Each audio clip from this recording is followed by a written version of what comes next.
की करेंसी वो ले आएगा। ये तो बहुत आसान है, हमको बैठा दे हम 10,000 की करेंसी ले आएंगे, ये तो कोई भी कर सकता है। काम कर सड़कों का, काम कर जुल्म को मिटाने का, काम कर औरतों पे होने वाले जुल्म को मिटाने का। तलाक सलासा की बात तू नहीं करता, इसलिए कि जिस मुल्क में एक इंजीनियर औरत को हाथ बांध के मार दिया गया, जिस मुल्क में हिंदुस्तान की राजधानी दिल्ली में एक औरत को पुलिस वालों के सामने मार दिया गया, जहां रोजाना गैंग रेप हो रहा है, जहां रोजाना अखबार में खबरें आ रही है, एक ब्राह्मण की बेटी जला दी गई इसलिए कि उस ब्राह्मण की बेटी का बाप उसको जहेज में फर्नीचर और गाड़ी नहीं दिया था। एक राजपूत की बेटी को जिंदा जला दिया गया इसलिए कि उस बेटी का बाप गरीब था, वह मकान बेचने के बाद भी दामाद को कार नहीं दे सका।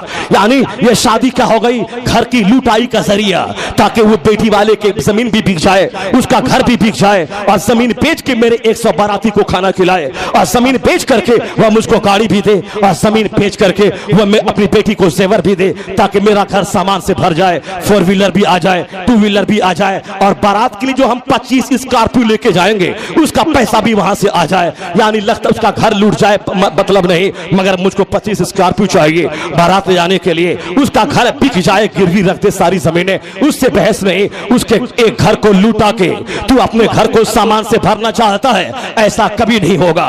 उसका जब घर तबाह होगा तो 2 साल के बाद तेरा भी घर तबाह होगा, तेरा भी घर तबाह होगा, तेरा सुकून तबाह होगा। इस्लाम में किसी के घर को लूटा कर किसी के घर को आबाद करने का कोई फार्मूला नहीं दिया गया है।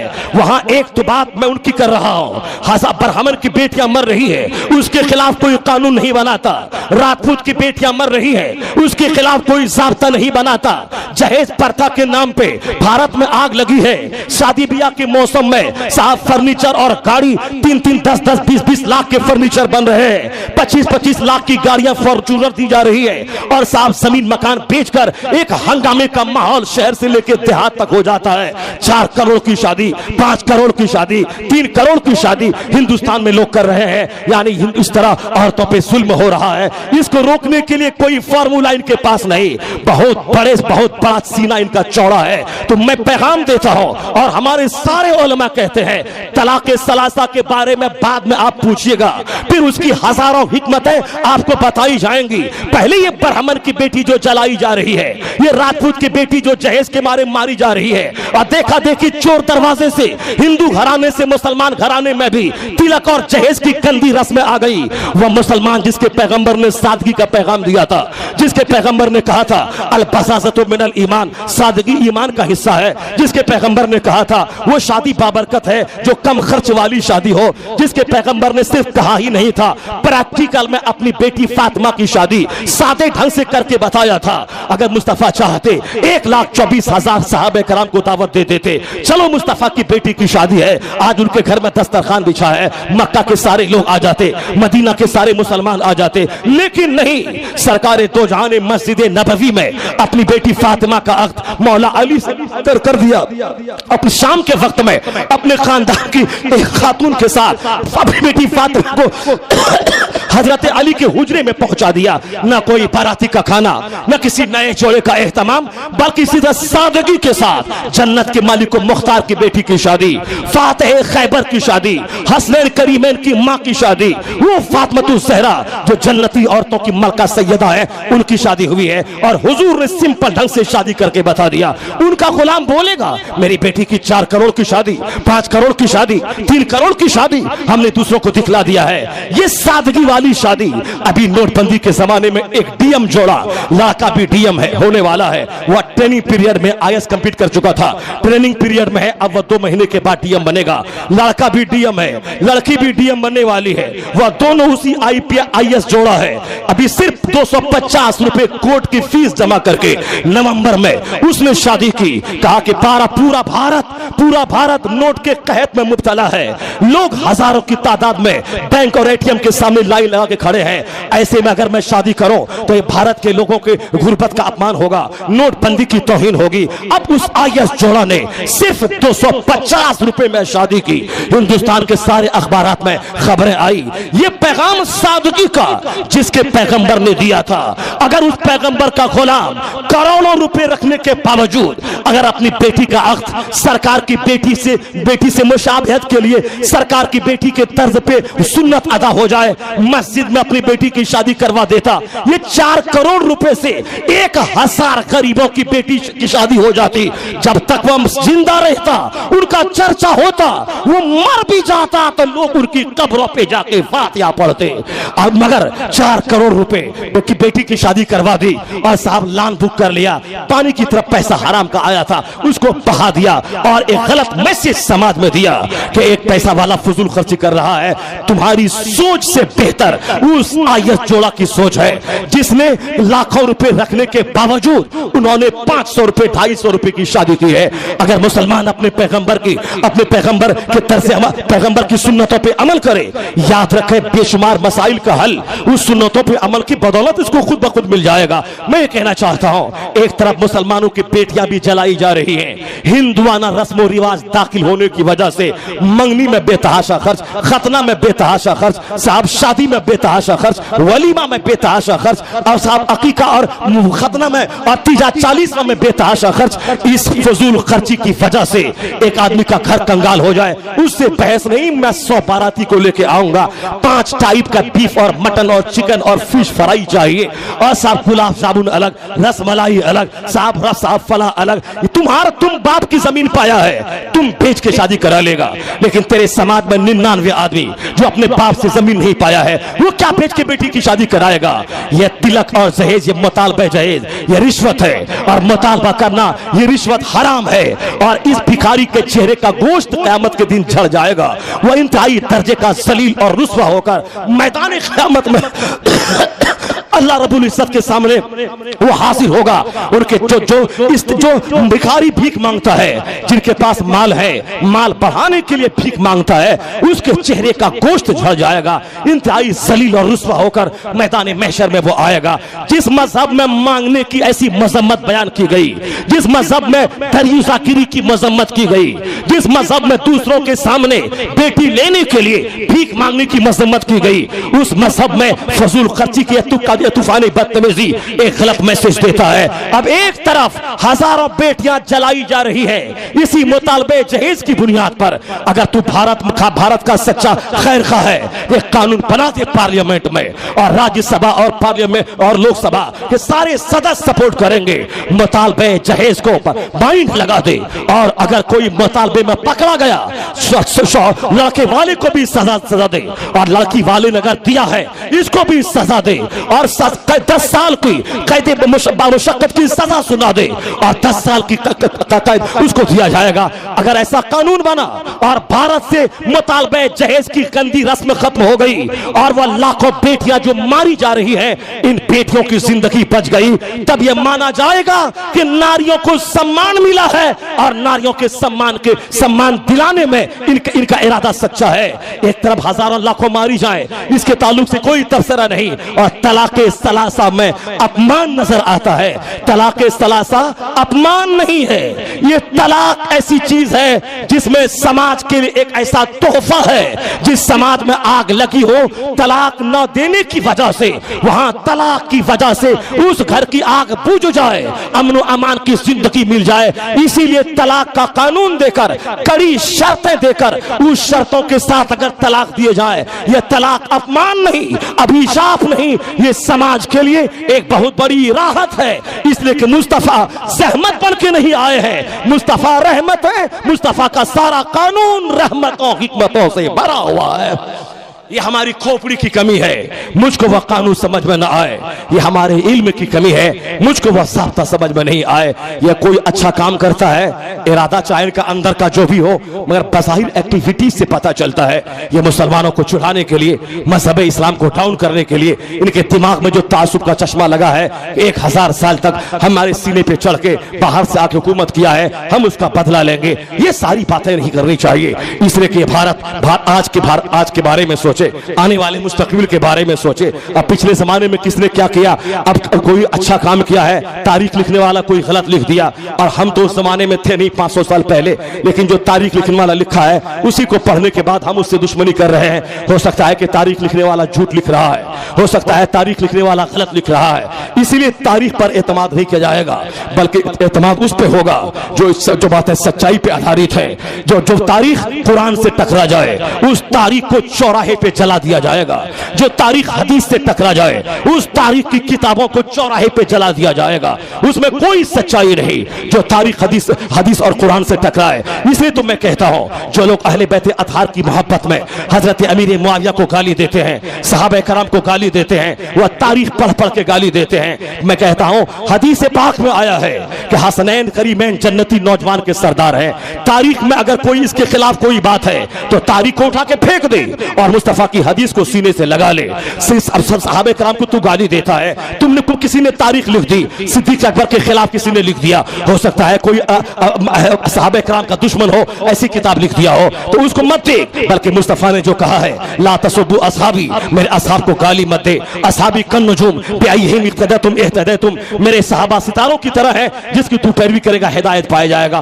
तो वह तारीख जो हदीस से मुखालफत न करे उस तारीख को तो माना जाएगा, लेकिन जो तारीख हदीस से मुखालफत करे और तारीख में कुछ हो और हदीस पाक में उसके खिलाफ हो, हदीस में है कि सहाबा को गाली मत दे, मगर तारीख में ऐसे वाकयात हैं जिसकी वजह से आदमी के दिल में सहाबा कराम की नफरत पैदा हो रही हो, वो झूठी नकली जाली रिवायत को जला दिया जाएगा और अहादीस पे एतमाद किया जाएगा। क्योंकि हदीस मुस्तफा की है और तारीख लिखने वाला कोई आदमी लिखता है, और जब मुस्तफा की बात और जनरल आदमी की बात में जब बात में फर्क पैदा हो, मुस्तफा की बात को तरजीह दी जाएगी और आम आदमी की बात को पसे पुष्ट डाल दिया जाएगा। ये लोग अच्छा काम करें, मुसलमानों को न चिढ़ाए, बेटी बचाओ बेटी पढ़ाओ, कुछ करना नहीं है तो एक अभियान छेड़ देना है। हाँ, अभियान बहुत अच्छा है, बेटी के बचाने की बात की जाए, लेकिन बेटी के बचाने का यह मतलब नहीं है कि बेटी को जीन्स और टी शर्ट पहनवा के लड़कों के सामने बैठा के स्कूल को ज़नाकारी का अड्डा बना दिया जाए, हर दफ्तर को बलात्कारी का अड्डा बना दिया जाए। इस्लाम के कानून पर्दा का मजाक उड़ा के जीन्स और टी शर्ट और जीन्स भी हटा के चड्डी पहनवा के और फिर औरतों और मर्दों को एक दूसरे के खिलाफ बलात्कार करने पे उसको आमादा किया जाए, इसका यह मतलब नहीं है, यह औरतों का हक नहीं है कि चुस्त लिबास पहनवा के हमने औरतों को सम्मान दिया। यह औरतों को जलील करना है। औरतों को सम्मान उसी में मिलता है जब उनका चेहरा सेफ रहे, जब उनका बदन सेफ रहे, जब उनकी आबरू सेफ रहे, तो हमने उसको सम्मान दिया, हमने उसको सेफ्टी दी, हमने उसको सिक्योरिटी दी। औरतों को मेंबर पे लाके नचवा रहे हैं और सारे लोग तमाशा देख रहे हैं, यह औरतों का अपमान है, नारियों का अपमान है, यह सम्मान नहीं। मर्द साहब पीछे बाइक पे बैठा है, एक औरत आगे गाड़ी चला रही है, यह औरत तो यह विकास नहीं, यह विनाश है, यह विकास नहीं, यह विनाश है।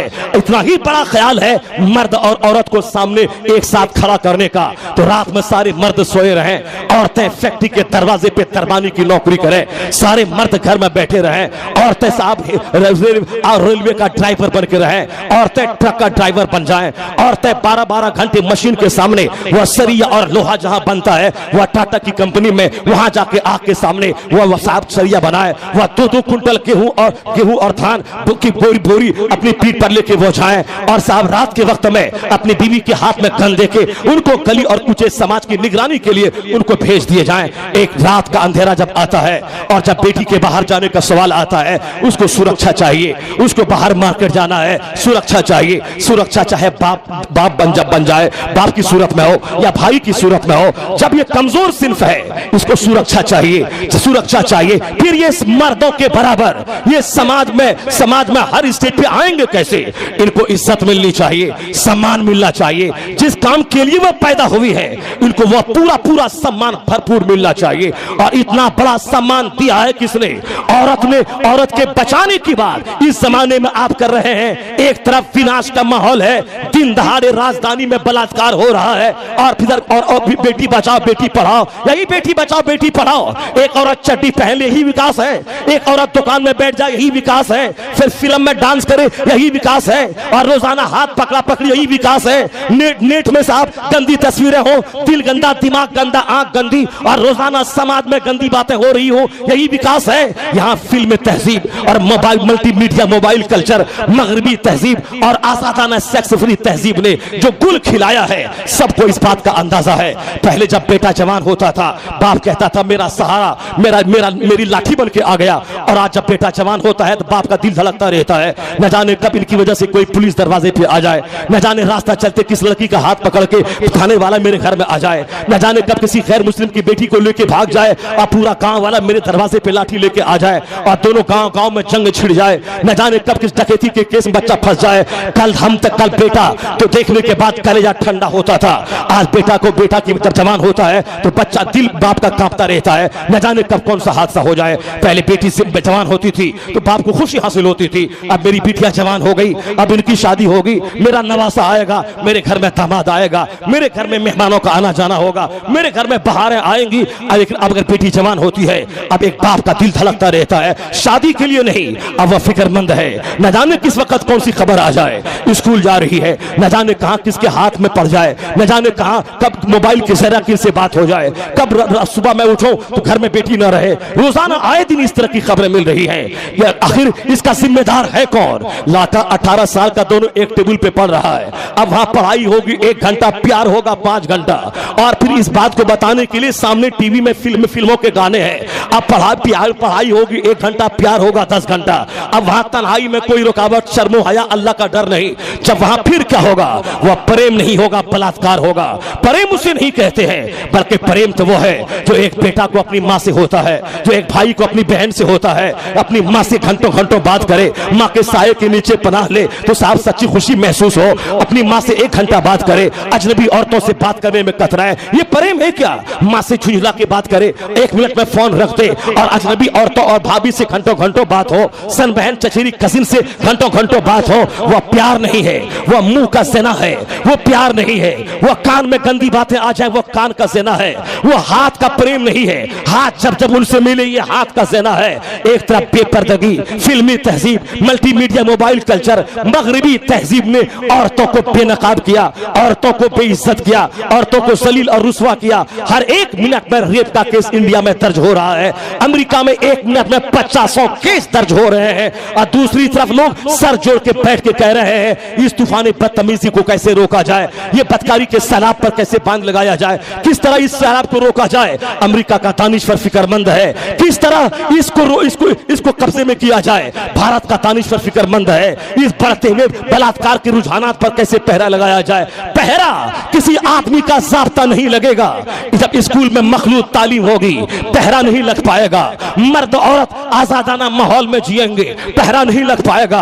पहरा लगाने का एक कानून है, वह कानून है मुस्तफा का कानून पर्दा।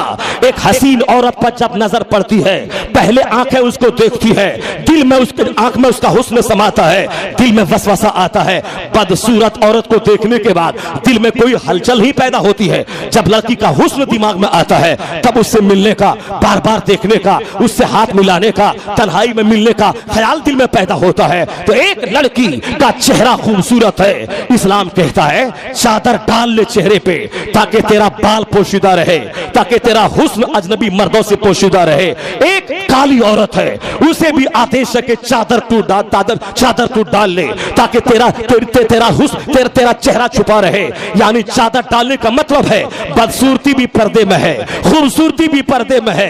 एक औरत जिनके चेहरे पे बरस का दाग है, वो भी पर्दे में है। जिनका चेहरा चांद की तरह है, वो भी पर्दे में है। जब तक न चेहरा देखा जाएगा, न उनका चेहरे को देखने की दोबारा ख्वाहिश पैदा होगी, न फिर बाद में हाथ मिलाने छेड़खानी की ख्वाहिश दिल में पैदा होगी। तो एक ही है, न आइंस्टाइन का कानून ज़िना को रोक पाएगा, न भारत के किसी दानिश्वर का कानून बदकारी को रोक पाएगा।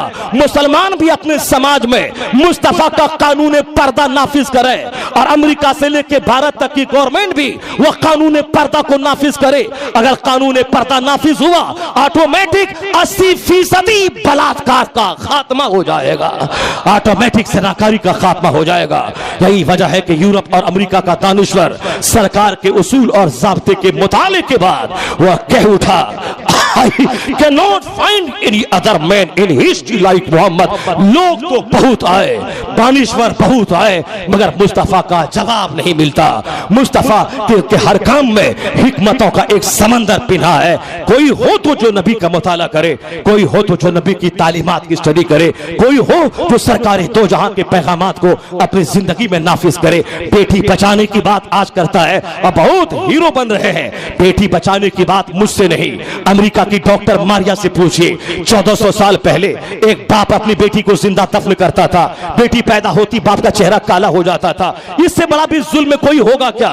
तो दूसरे लोग कत्ल कर दें अलग बात है, मगर एक बाप अपनी बेटी को ज़बह करे, इससे बड़ा जुल्म कौन सा हो सकता है? बाप हजार नफरत करे बेटी से, मगर कहीं ना कहीं कोई खूनी रिश्ता होता है, कोई खूनी मोहब्बत रहती है। अभी नहीं चाहता है, शादी भोज है, मगर जब खून का रिश्ता गालिब आता है तो फिर सीने से एक बाप अपनी बेटी को लगा लेता है। लेकिन कितना खतरनाक और भयानक था वो सीना, जिस सीने में था पत्थर जैसा दिल।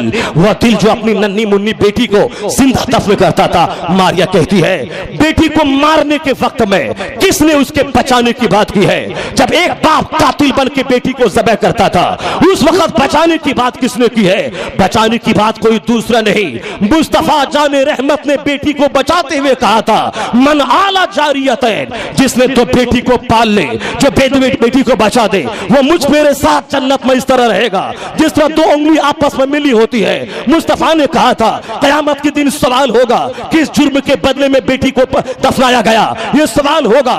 ये मुस्तफा ने कहा, या बेटी को मनहूसत मत समझ, या बेटी साथ में रहमतों का सैलाब लेके आती है। जिस घर में बेटी पैदा हो उस घर में रहमतों की बारिश होने लगती है।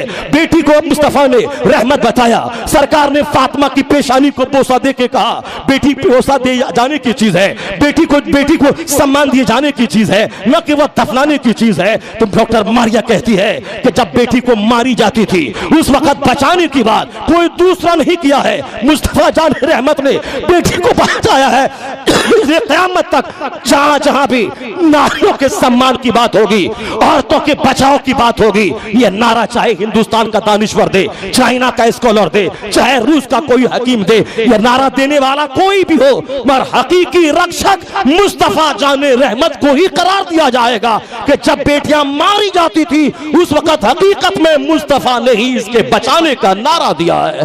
तो बेटी बचाओ बेटी पढ़ाओ यह नारा आज के दानिश्वर देने के बाद वो साहब सीना पे ठोकते हैं, हमने बहुत बड़ा तीर मारा है। हाँ, बेटी बचाने की बात करना बहुत अच्छी बात है, लेकिन मजहब इस्लाम के हवाले से भी बात करें। इस्लाम के पैगंबर ने भी ऐसा कहा है, इस्लाम मजहब में भी ऐसा दस्तूर दिया गया है, हम उस दस्तूर का सम्मान करते हैं। मुसलमान अपने मजहब के उसूल के मुताबिक वो अपनी बेटियों के सम्मान और बेटियों के पढ़ाने लिखाने और बेटियों के बचाने की बात करें। यकलख्त अपने समाज से मुतालबे जहेज की मनहूस रस्म को पांव के नीचे रौंद दें। शादी में लड़का तय कर ले, मुझको ना कपड़ा लेना है लड़की वालों से, न लड़की वालों से हमें 10 आदमी के खाने का मुतालबा करना है। मुझे तो उसकी बेटी चाहिए जो मेरे घर आएगी, दुल्हन बन के आएगी, मेरा घर जगमगाएगा। उसकी खुशी में के मारे मुस्तफा ने मुझको आदेश दिया है, जब अपनी बीवी के साथ रात गुजार ले, सुबह सवेरे खुशी में वलीमा का खाना तू खिला, मेहर की रकम लड़का देगा, वलीमा का खाना लड़का खिलाएगा, इलाज मुआवजा लड़का कराएगा, घर रहने का लड़का देगा, इलाज लड़का कराएगा। सारी जिम्मेदारी इस्लाम के पैगंबर ने लड़कों पे डाल दी, ताकि बेटी की पैदाइश की वजह से लड़की के बाप पे कोई बोझ न हो, लड़की का बाप उस बेटी की पैदाइश को बोझ न समझे। आज शरीयत बचाने की बात हो रही है, हम शरीयत को बचाएंगे, नीयत में इखलास है ही नहीं। घर में बेटी और बीवी जींस पहन रही है और बनारस में जुलूस है, शरीयत को हम बचाएंगे।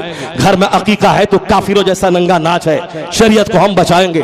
शादी हो रही है, फिरौन जैसी शादी हो रही है, शरीयत हम बचाएंगे। शरीयत तू बचाएगा, कैसे तू बचा पाएगा जब तेरे घर में तू अपनी बीवी पर शरीयत को नाफिज नहीं किया, तेरे घर में बाल बच्चे शरीयत के मुताबिक कपड़ा ना पहने, तू क्या शरीयत बचाएगा? शरीयत बचाने का मतलब यह नहीं कि तू बचाने में मुखलिस है, बल्कि सिर्फ नेतागिरी की दुकान चमकाने के लिए, ताकि अखबार में मेरा नाम आ जाए। जब भी पता चले किसी ने तलाक के खिलाफ बोला है, किसी ने औरतों के सम्मान की बात की है और इस्लाम के उसूल को सम्मान के खिलाफ बताया है, तो उस वक्त तरीका है जुलूस बाद में निकलेगा, जलसा तहफ्फुज़ शरीयत का बाद में किया जाएगा। पहले हर मुसलमान ठंडे दिल से अपने सीने पे हाथ रख के सोचे कि मेरे घर की शादी, मेरे घर का अकीका, मेरे घर में बच्चों का लिबास, मेरे घर में भी बच्चों का रहन सहन, मेरे घर में शादी ब्याह खतना अकीका का माहौल ये कैसा है?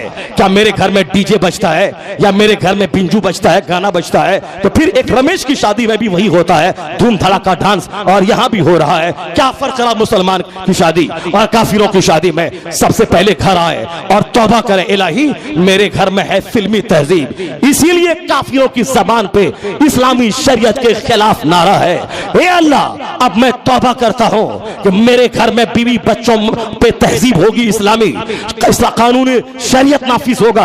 अब मेरे घर में कोई एंटी इस्लामिक कपड़ा नहीं पहनेगा, न कोई बेटी पहनेगी, न मेरा बेटा का चेहरा यहूद और नसारा जैसा होगा।